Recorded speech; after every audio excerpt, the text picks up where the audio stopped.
India का social media इन बातों से भरा हुआ है कि इंडिया पाकिस्तान वॉर की रात में इंडियन न्यूज चैनल गलत न्यूज दिखाते रहे। ऐसे लोगों को वॉर नैरेटिव का कोई अंदाज ही नहीं कि वॉर के समय किस तरह की न्यूज दिखाई जाती है और किस तरह की न्यूज दिखाई जानी चाहिए।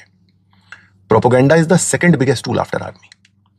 आर्मी ही सिर्फ युद्ध नहीं लड़ती है, पूरा देश और पूरा सिस्टम लड़ता है।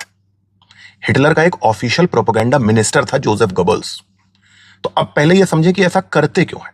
पहला तो यह कि जीत के जोश में पूरा देश आर्मी को सपोर्ट करेगा, पैनिक फैलने पे कोई सपोर्ट नहीं करेगा।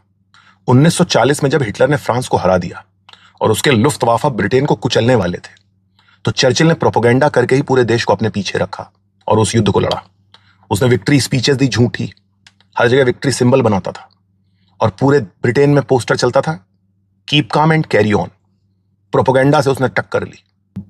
दूसरा, अगर कोई सच बट नेगेटिव खबर बताई गई तो पूरे देश में पैनिक फैल जाएगा, पब्लिक भागना शुरू कर देगी। कोविड के जरा सी लॉकडाउन की खबर में सारे लोगों ने हाईवे जाम कर दिया था। जब जर्मन आर्मी घुसी नॉर्थ फ्रांस में तो फ्रांस के लोग सिर पे पैर रख के भागे। वेयरमार्क्ट जर्मन आर्मी बिना लड़े पेरिस पहुंच गई थी। तीसरा, मान लो आप सही खबर दे रहे हो, सामने वाला देश तो प्रोपेगेंडा फैला रहा है और उसका प्रोपेगेंडा फैल गया तो पूरे देश में पैनिक फैल जाएगा। 1975 में नॉर्थ और साउथ वियतनाम लड़ रहे थे। नॉर्थ वियतनाम में वियतकॉन्ग ने ऐसा साउथ में प्रोपेगेंडा फैलाया कि साउथ वियतनाम वाले नावों में भागे अमेरिका में मिले जाके। वियतकॉन्ग को 1/10 लड़ाई लड़नी पड़ी। चौथा, दुनिया भी प्रोपेगेंडा को ही सपोर्ट करती। आपको शुरू से ही ये नैरेटिव बना के रखना पड़ेगा कि किसने सीज फायर तोड़ा, किसने सिविलियन पे बॉम्ब गिराए, किसने वॉर क्राइम करे। एक बार युद्ध खत्म हो जाता है तो कोई किसी की नहीं सुनता है। पहले दिन से प्रोपेगेंडा बना के रखना पड़ता है, तभी दुनिया सपोर्ट करती है। हिटलर जब कम्युनिस्टों को मार रहा था 33 से 39 तक, तो अमेरिका और ब्रिटेन ने उसका फुल सपोर्ट किया। पर जब वो हिटलर से लड़ना शुरू किया उन्होंने 1940 में, तो तुरंत पहले दिन से हिटलर को डेविल, ज्यूज, रेसिस्ट, जू किलर बताया। तब जाके 1945 में लोगों ने माना कि ये गलत था। वॉर खत्म होने तक नैरेटिव बन चुका होता है। एक बार वॉर खत्म हो जाता है तो नई कहानी कोई नहीं सुनने आता, पहले दिन से कहानी बनानी पड़ती। पांचवा, जो आर्मी जीतती हुई लगती है उसी को लोन और फंड भी दुनिया भर में आसानी से मिलते हैं।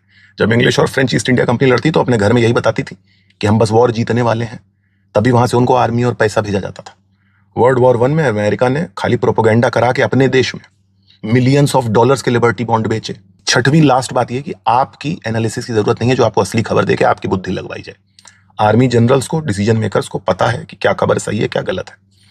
आपको जब खबर दी जाती है तो ये मान के दी जाती है कि पड़ोसी भी। इसलिए सही खबर जानना और एनालिसिस करने की जगह इंस्टाग्राम, ट्विटर पे जाओ, पाकिस्तानी अकाउंटों पे पैनिक क्रिएट करो, उनसे बताओ हम वॉर जीत रहे हैं। जैसे सबके अपने सच होते हैं वैसे ही सबके अपने झूठ होते हैं। एक का झूठ चलेगा या आपका झूठ चलेगा या दुश्मन का झूठ चलेगा। सच झूठ का एनालिसिस क्या हो रहा है, सही खबर वॉर के बाद मिलती है। वॉर लड़ते समय पूरी ताकत से लड़ा